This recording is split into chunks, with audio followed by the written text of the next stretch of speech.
Check, mic check. What's up, my 3%ers?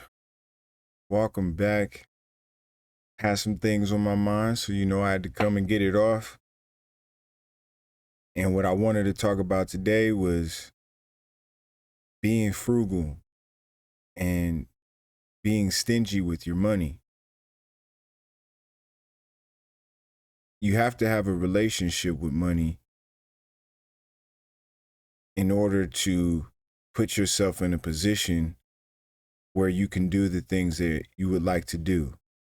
And that's all money is. Money is a form of willpower to put into place to exchange the things that you desire to do,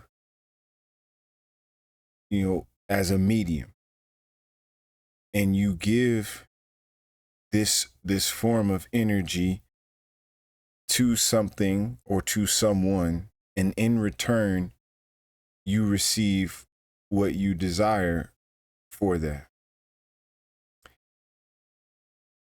And when you don't have a good relationship with the dynamics of how money works, then you stay in a place of always being a slave to money, where money kind of dictates your life. Now, obviously, we have to sacrifice things and give away things to receive money, or we have to be in a position where we create things that will bring us money, because this is the system that we're in.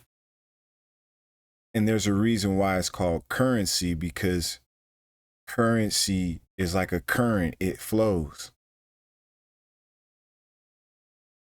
And if you make your river small, then the current can't flow as much as it would if the river was big and wide.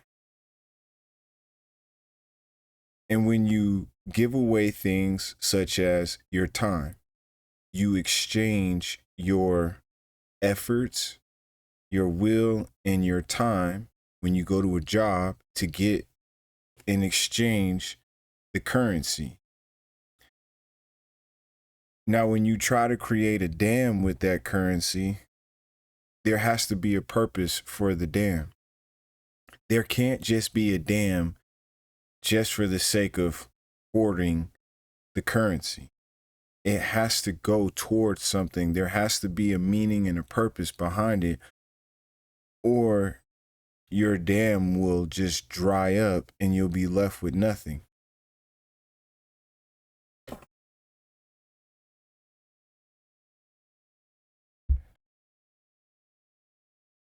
So you got to think about it as in terms of like looking at life. Like we can look at Mother Nature and Mother Earth as an example of how things go.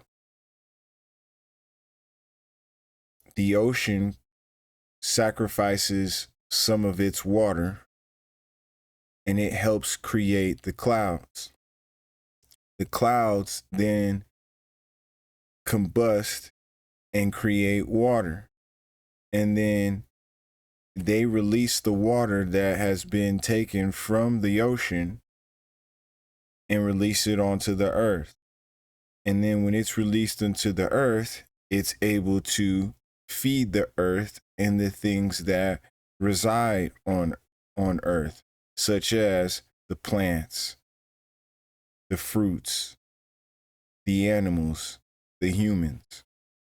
But something has to be sacrificed for, and when it is sacrificed, it has to be given away, and it can't just be given away where it's thinking about what if or what about this or what if. It can't be given in a way where there's more power in the rain than the creation of the rain. The rain just comes and it drops. When it's time to drop, you just drop. It doesn't think about, well, I got to save some water for this and for that. So I'll just hold back and I'll just give them a little bit of rain. And then maybe later I'll have more rain.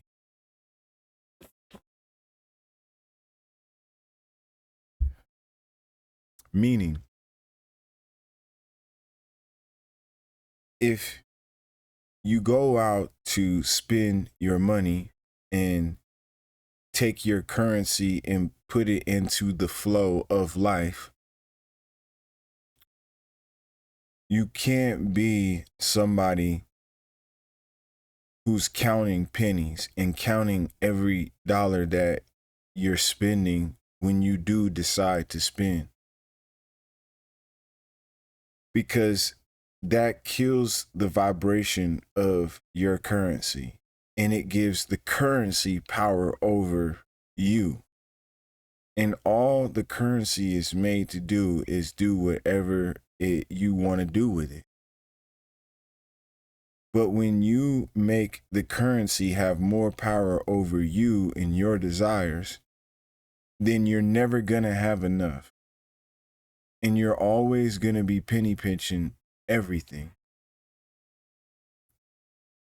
And I'm not saying that there shouldn't be moments and times in your life where you're being smart with your money.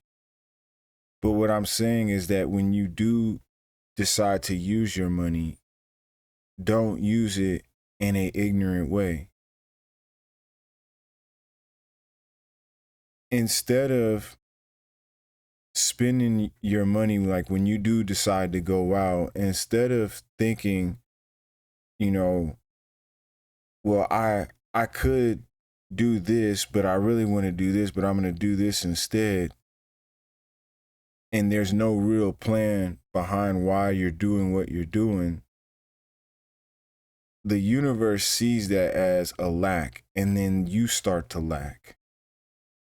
But when you operate in abundance and when you operate in knowing that I'll be able to get what I need to create the rain, then you never have this feeling of lacking. So when it's time to actually spend money, spend the money.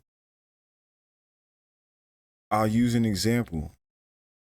When people go out to eat and the first thing that they want to do is they'll look at what they want and then they'll look at the price of what it is that they want.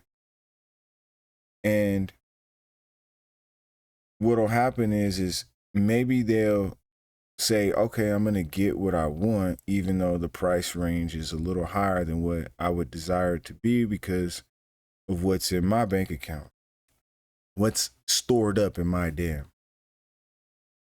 But then when the time comes to exchange that currency, what they'll do is they'll take from someone else in order to keep for themselves.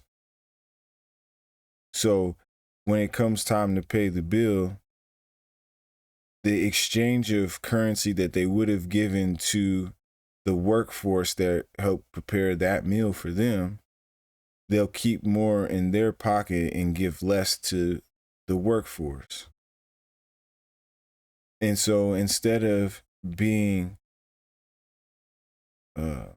free with their giving, they start to, think, well, I'm only going to give them this because this is all I can afford, or this is what I think that they deserve.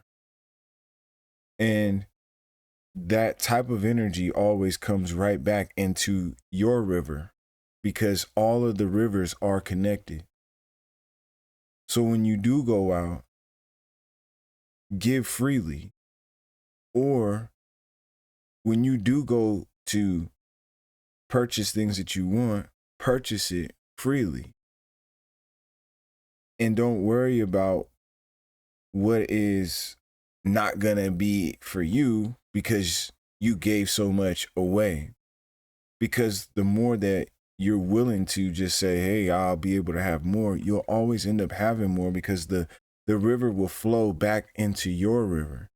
And dams should be stored up for a purpose.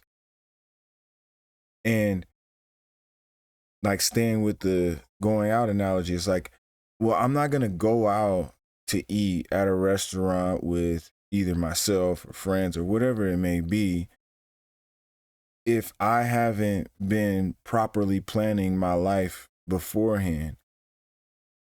And once you get to a point where you have stored up enough where you know what the purpose is of this dam, when you do go out, let it out freely, because then you make more room for your dam to receive.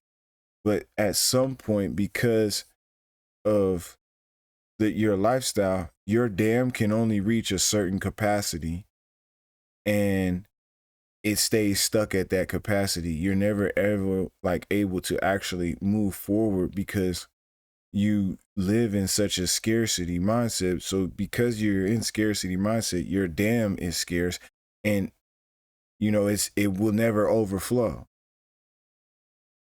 But if you live in a way where you're free to give, it will freely come back to you, and your dam will reach levels that go up, or it'll overflow. And so you have to have a relationship with money where it's not that important to you and it doesn't have that much power over you.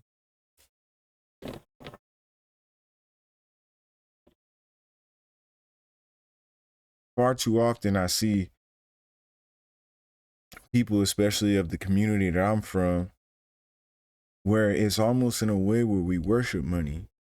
And when you see the communities of people who maybe you would on the outside looking in, you go, well, those people are privileged. And maybe this is the case, but what needs to be learned is their relationship with money.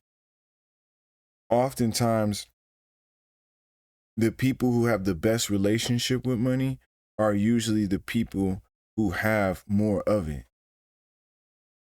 And if you don't have as much as you would like to have, then you should have a better relationship with it. And the best way to have a better relationship with it is to look at other people's relationship with money that have it. And those that have money usually spend it freely.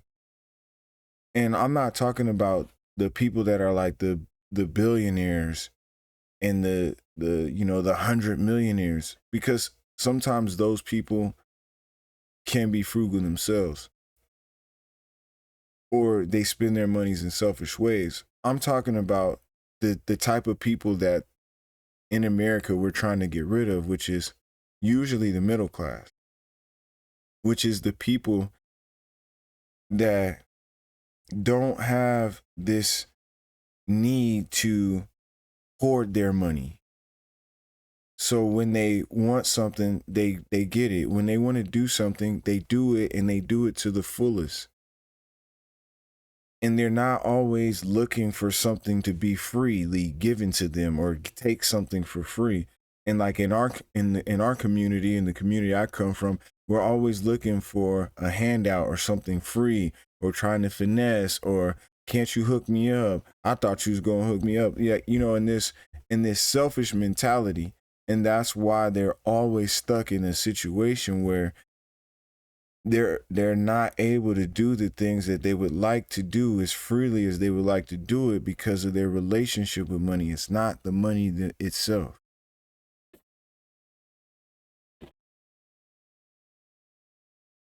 Not having a lot of money should not change your relationship with money. I'll say it again. Not having a lot of money should never change your relationship with money. And it's up to you to have a good relationship with money. And the best way to have a good relationship with money is to let it flow freely. It should flow through you and into someone else. And you should look at other people in the world who are playing the supply and demand game as vessels for you to pour into, because if everybody pours into everybody's cup, then nobody ends up lacking. But what happens most of the time is we'll go, well, I'll only give you this much because I have to keep this much in my cup. And then this person is left with less. And so then they can't give as much. And then it just ends up happening where everybody can't give as freely as they like because everybody's looking on how can they protect what they have. But the ones who have the good credit, who have the good money, who have a healthy lifestyle, who have a good relationship with money, those people have no problem being free with their money. And that is something that I've noticed in watching people. And usually the people who always want something for free are usually the people who have the worst relationship with money. And those people who have no problem saying, I will give to get what I would desire. And I have no problem freely giving what to get what I want. Those people end up having a healthier lifestyle and a healthier respect for the currency of life. And so, we could be super deep thinkers and we could feel that, oh, we're stuck in this system and this system is corrupt, and we can notice these things, but we also have to learn within the confinements of the game that we're in. And a lot of times in life, we're so worried about the things that are wrong instead of trying to figure out how to be better with what we have. If you can't afford to go get the things that you want, or if you can't afford to go out to eat, or if you can't afford to go on that vacation because being able to go and do these things freely will hurt you, then that's when you have to learn how to store up in your dam.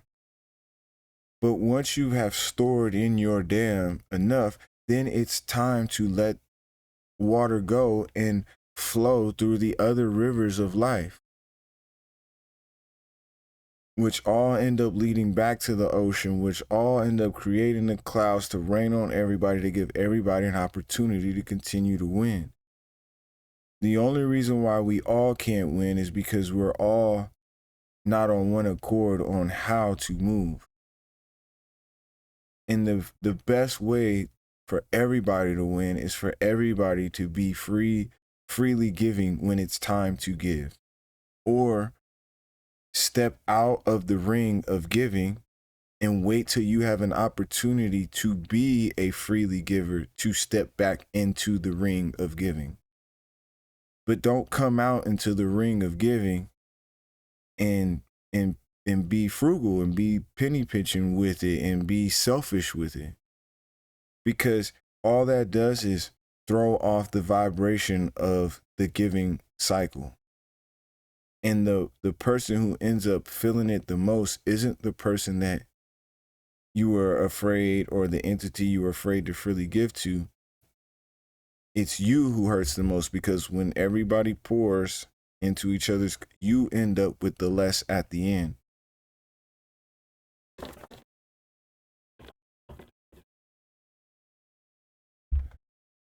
So let's have a better relationship with money. And let's have a better relationship with ourselves. Because the better we're able to treat ourselves is the better we'll treat other people. And the better we know how to treat ourselves, the better we'll know how to treat other people. And money is just a facilitator of this. So that's all I wanted to talk about. Hopefully it makes sense to you. If it doesn't, then it doesn't. But in time it will. So until the next one, stay suave, stay stupid.